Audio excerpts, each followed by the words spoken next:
আসসালামু আলাইকুম। শুরু করতে চাইছি প্রণয়ের ঘোর রাত। লিখেছেন আরাফাত আদনান সামি। কৌশিক মায়ের মুখের কাছে এসে ঝুঁকে বলল, সুইটহার্ট, বেশি না, মাত্র 1 ঘন্টা তো, 1 ঘন্টা খানিক সহ্য করে নে আমাকে। মায়া কৌশিকের বুকে তার দুহাত দিয়ে সরানোর চেষ্টা করে। মায়া কৌশিকের মুখ থেকে তার মুখ অন্যদিকে ঘুরে বলে, এইগুলো কি অসভ্যতামি করছেন কৌশিক ভাই? সরুন আমার উপর থেকে। আমি আপনার ভার সামলাতে পারছি না, আমার দম বন্ধ হয়ে আসছে। মায়ের কথাগুলো বলতে না বলতেই কৌশিক মায়ের উপর থেকে সরে গিয়ে বিছানার একপাশে বসে। মায়ের এক হাত তাকে ধরে উঠাতে উঠাতে বলে, তোর কষ্ট হচ্ছে, আগে বলবি না আমাকে? তাহলে কি আর আমি ওভাবে থাকতাম? মায়া কৌশিকের দিকে বুড়োকুচকে তাকিয়ে বলল, কেন, আপনার চোখ নেই? দেখতে পাচ্ছিলেন না কখন থেকে সরানোর চেষ্টা করছিলাম? আপনি কি বাচ্চা যে সব কথা মুখে তুলে দিতে হবে? মায়া কথাটা বলতে না বলতেই কৌশিক বিছানায় দুই হাতে বিছানায় রেখে মায়ের দিকে আচমকা ঝুঁকে গেল। কৌশিকের এমন আচমকা কাছে আসায় মায়া আঁতকে উঠে হালকা পিছনের দিকে ঝুঁকে গেল। কৌশিক বলল, তোর কষ্ট হচ্ছে বলে সরে এসেছি, তার মানে এই না যে তোর সবে বাজে বক বক আমি শুনবো। বেশি কথা বললে এখানে বিয়ে ছাড়া বাসর করে ফেলবো। কৌশিকের এই কথা শুনে মায়া এক লাফে বিছানা থেকে নেমে গেল। চোখ বড় বড় করে তাকিয়ে আছে কৌশিকের পানে। কৌশিকের কথা শুনে মায়ের মাথা বেয়ে ঘাম পড়ছে মুখ চোখ গলা দিয়ে। কৌশিকের থেকে বেশ অনেকটা দূরে সরে গেল মায়া। বলল, বিয়ে ছাড়া বাসর মানে এগুলো কি বলছেন? আপনার মাথা ঠিক আছে? কৌশিক বিছানা থেকে উঠে মায়ের দিকে আস্তে আস্তে 1 পা 2 পা করে এগোতে লাগলো। মায়া কৌশিককে তার দিকে এগোতে দেখে পিছিয়ে যেতে লাগলো। একসময় মায়ার পিছনে থাকা দেওয়ালটায় ঠেকে গেল তার পিঠ। কৌশিক মায়ের সামনে এসে দাঁড়ায়। মায়া যেই পালাতে যাবে অমনি কৌশিক দেওয়ালে হাত রেখে দিল। তারপর কৌশিক মায়ের দিকে কিছুটা ঝুঁকে বলল, হ্যাঁ, বিয়ে ছাড়া বাসর করব। যান, চল না, দুজনে মিলে বাসরের প্রসেসিংটা শুরু করি। মায়া আমতা আমতা করে বলল, এগুলো কী ধরনের অসভ্যতামি কৌশিক ভাই? মুখে লাগাম লাগান। এগুলোকে তুই অসভ্যতামি বলছিস? বল, সমস্যা নেই, আমি তো আমার জান্টুসের সাথেই করছি, আর কারোর সাথে তো আর করছি না। আমি আপনার কেউ না। মায়া কথাটা যেই না সম্পূর্ণ করতে যাবে অমনি কৌশিক আরেক হাত দিয়ে মায়ের ঠোঁটের উপরে আঙ্গুল রেখে দিল।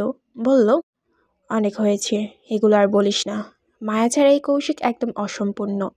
মায়া শুধুমাত্র এই কৌশিকের আর কৌশিকের। কৌশিক পুরোটা কথা যেই শেষ করতে যাবে অমনি মায়া কৌশিকের কথাটা টান দিয়ে বলল, আরে হ্যাঁ, মায়া শুধু কৌশিকের আর কৌশিক হলো সবার, তাই না কৌশিক ভাই? এটা তো বলতে যাচ্ছিলেন, তাই না? দেখেছেন আমি কত ইন্টেলিজেন্ট? কৌশিক একটু মুচকি এসে বলল, কী রে, কেমনে জানলি আমার মনের কথা? জান, তুই আসলে ইন্টেলিজেন্ট। কৌশিক কথাটা বলা মাত্রই মায়া তার শরীরের সমস্ত শক্তি দিয়ে কৌশিকের বুকে জোরে একটা ধাক্কা মেরে কৌশিককে বিছানায় ফেলে দিল। বলল, জানতাম জানতাম আমি আপনাকে খুব ভালো করেই জানি, আপনি কখনোই শুধরাবেন না, যত সব নাটক, বাজে অসভ্য লোক একটা। কৌশিক দুম করে বিছানায় এসেও গেল। সাইড টেবিলে আপেল রাখা ছিল। কৌশিক সেটা থেকে কিছুটা আপেল মুখে নিয়ে বিছানায় শরীর ছেড়ে দিল। পাশ থেকে বালিশ টান দিয়ে মাথা নিচে রাখলো। আপেলটা খেতে খেতে বলল, আরে আরে, সব বিষয়ে তো সিরিয়াসলি নিস কেন জান? ওটা তো আমি মজা করেছিলাম। মজা না চাই, আমার সব জানা আছে। কৌশিক আপেল খেতে খেতে বলল, কি জানা আছে শুনি? এইটাই, আপনার একটু লজ্জা শরম নাই? হ্যাঁ, একে তো এত রাতে একটা মেয়ের রুমে ঢুকেছেন, আবার সেই মেয়ের সাথে বাজে কথা বলছেন। আপনার কি একটু ভয় লাগছে না? শরম করছে না একটুও? ভয়? আবার আমার? কথাটা বলে কৌশিক হেসে উঠল। আবার বলল, আমার এইসব ভয় শরম লজ্জা নাই, তাই লাগে না।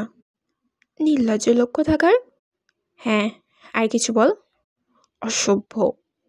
আরও বল। এই, আপনি এখান থেকে যান তো। যদি না যাই তাহলে? তাহলে তাহলে কি তাহলে বল? তাহলে আমি সবাইকে ডাকতে বাধ্য হব, বাড়ির আশেপাশে সবাইকে ডাক দিব। হ্যাঁ, কি বলে সবাইকে ডাকবি শুনি? তা আপনাকে কেন বলবো? তখন তো বললাম আয় দুজনে একসাথে ডাকি। এখন আর পারবো না, আমার মুড বরং তুই নিজেই শেষ করে দিয়েছিস।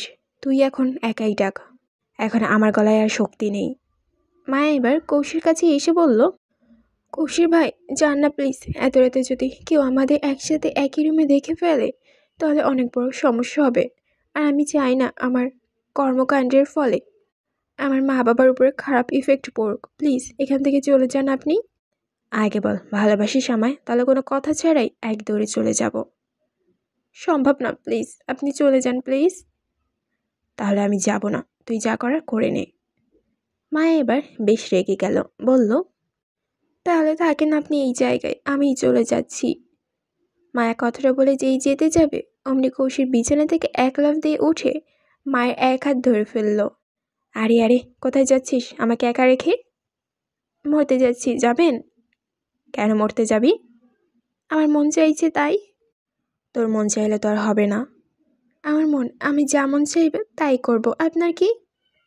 আমারই তো সব, তোর মন তো সব কিছুই আমার। তাই এখন তোর মন চাইছে যা করতে তার কিছুই হবে না। তোর মনে এখন কৌশলের হাজতে বন্দী। যতক্ষণ না এই হাজত ভেঙে যাচ্ছে ততক্ষণ তুই কোথাও যেতে পারবি না। তোকে যেতে হলে আমাকে আগে এই হাজত ভেঙেই যেতে হবে। ইয়ে আইসে আমার রোমিওর মতো কথা বলতেছে, হুশ। এক্সকিউজ মি, এই কৌশিরকে কপি করে চলে না, এই কৌশিরকে সবে কপি করে চলে। আসছে উনি।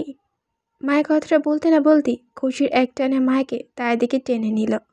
মায়া হঠাৎ আচমকা টান খেয়ে সোজা কৌশির বুকে এসে ধাক্কা খেল। কৌশির মায়াকে চেপে ধরে মায়ের দিকে ঝুঁকে বলল, বিএসআরএ প্রসেসিং শুরু করে দেব নাকি সুইট হার্ট? এই ছাড়ান তো, আপনার সাথে কথা বলাটাই বৃথা। এইবারের মতো ছেড়ে দিলাম তোকে, নেক্সট টাইম থেকে উল্টোপাল্টা কিছু বলবি না জান। তোর কিছু হলে আমার কি হবে এটা বুঝছিস তুই? যত সব ফলমার্কা কথাবার্তা। বলেই মায়া উঠে গেল। কৌশিক আর কোনো কথা বলল না। মায়া উঠে সোজা গিয়ে সোফায় বসে পড়ল। কৌশিক সাইড টেবিল থেকে একটা আপেল নিয়ে চুপচাপ করে শুইতে শুতে খেতে লাগলো। এদিকে মায়া সব খেয়াল করেছিল। মনে মনে বিড়বিড় করে বলল, দেখো দেখো কি নির্লজ্জের মতো অনুমতি ছাড়া একের পর এক আমার আপেলগুলো খাচ্ছে, অসভ্য লোক একটা। কৌশিক আপেলে কামড় দিয়ে মায়ের দিকে তাকিয়ে বলল, জান আমাকে কিছু বললি? মায়া একটু ভেবাচাকা খেয়ে আবার মনে মনে বিড়বিড় করে বলল, যা বাবা শুনে ফেললো নাকি? কি হলো? কই কই না তো, আমি আপনাকে কখন কি বললাম? মনে হলো আমাকে তুই বকা দিলি। ঠিকই মনে করেছেন। কি বললি? না কিছু না, আমি কেন আপনাকে বকা দিতে যাব? আপনি আপেল খাওয়ার জন্য নিয়েছেন সেটার মন দিন। কৌশিক বুড়োকোচকে বলল, আচ্ছা। এভাবে আরও কিছুটা সময় কেটে গেল। এখন মায়ের একটু অস্বস্তি ফিল হচ্ছে চুলগুলোর জন্য। চুলে হাত দিতে বুঝতে পারল চুলে বেশ কিছুটা জট লেগে গেছে। এতক্ষণ চুল খোলা থাকায় চুলগুলো জট গেছে। তাই আর মায়া এক মুহূর্ত দেরি না করে সোজা গিয়ে রুমের লাইট জ্বালালো। লাইট জ্বালিয়ে সোজা আয়নার সামনে গিয়ে বসলো। এত লম্বা চুলগুলো পেছন থেকে সবগুলো সামনে এনে আয়নার সামনে বসে আঁচড়াতে শুরু করলো। এদিকে দুপুরে রাতে না খাওয়ার কারণে কৌশিকের অনেক খিদে লাগে, যার কারণে টেবিলে যতগুলো আপেল রাখা ছিল সবগুলো একে একে খেয়ে ফেলেছে, মাত্র একটা ছাড়া। শেষের আপেলটা নিয়ে একটা কামড় বসিয়ে কি মনে করে যেন পিছনে তাকালো। অমনি সামনের দৃশ্য দেখে কৌশিকের চোখ কপালে উঠে গেল। কৌশিক বেশ কিছুক্ষণ তাকিয়ে রইল মায়ের পানে। মায়ের পরনে সবুজ নাইট ড্রেস। এতক্ষণ অন্ধকারে থাকার কারণে তেমন একটা দেখা যাচ্ছিল না, কিন্তু এখন স্পষ্ট দেখা যাচ্ছে। কৌশিক মায়ের ব্যাক সাইডে দেখে বড় করে একটা ঢোক গিলল। পর মুহূর্তে কৌশিক মুচকি এসে মায়ের উদ্দেশ্য করে বলল, সুইট হার্ট তুই কবে থেকে এত দেশপ্রেমী হলি রে? মায়া চুল আঁচড়াতে আঁচড়াতে বলল, কবে থেকে মানে?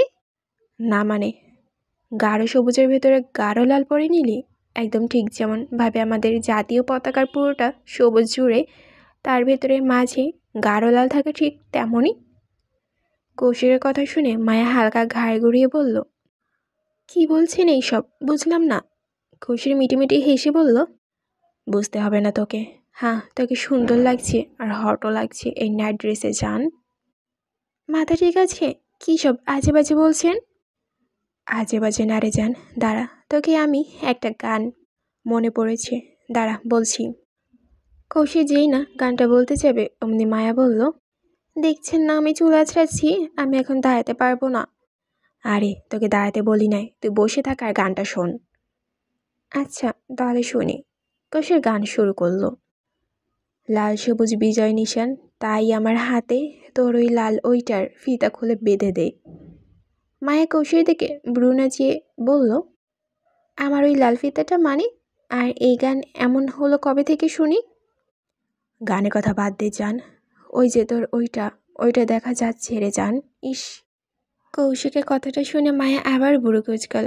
মায়া এদিক ওদিক তাকিয়ে ঘুরে দেখলো, কিছু না পেয়ে আবার বলল, আমি কারো জান টান না, সো আমাকে কেউ এইসব নামে ডাকবে না, না ডাকলে আমি খুশি হব। আর ওইটা মানে কোনটা? আর কি দেখা যাচ্ছে? কই আমি তো কিছু দেখতে পাচ্ছি না। আরে ওই যে তোর ওইটা ওইটা। আমার ওইটা ওইটা মানে? এমন তো মুখে দিয়ে হাজার হাজার লাগামিন কথা বের হয়ে যায়, তা এখন কী সব ওইটা ওইটা করছেন? সোজাসুজি বুঝিয়ে বলতে পারেন না? কয়েকবার বলেছি, আর বলতে পারবো না, আমার শরম করে। ওরে আইস তো আমার লজ্জাবতী। এই চুপ, আমি কোনো লজ্জাবতী টজ্জাবতী না। তাহলে কি দেখাচ্ছেন যে আমাকে স্পষ্টভাবে বলতে পারছেন না? শোনার দেখে অনেক ইচ্ছে, বলবো তো, আর একটু মন ভরে দেখে নেই, পরে হাত দিয়ে ধরেও দেখব। অসভ্য লোক একটা, সেই তখন থেকে কি আজে বাজে বকছে, ক্লিয়ার করে কিছুই বলবেন না তো? তাও এমন করছেন কেন? চুপ বেয়াদব, ভালো কিছু দেখার সময় এত বকবক করিস কেন তুই? আচ্ছা একটা কথা বলি জান। মায়া বুড়োকুচকে বলল, কি কথা? কৌশিক উল্টো ঘুরে বালিশের বুকের সাথে শক্ত করে চেপে ধরে মায়ের দিকে তাকিয়ে বলল, শোন না, তোর ওই লাল বেড়ার ফিতাটা খুলে আমার হাতে বেঁধে দে না সুইট হার্ট। কি?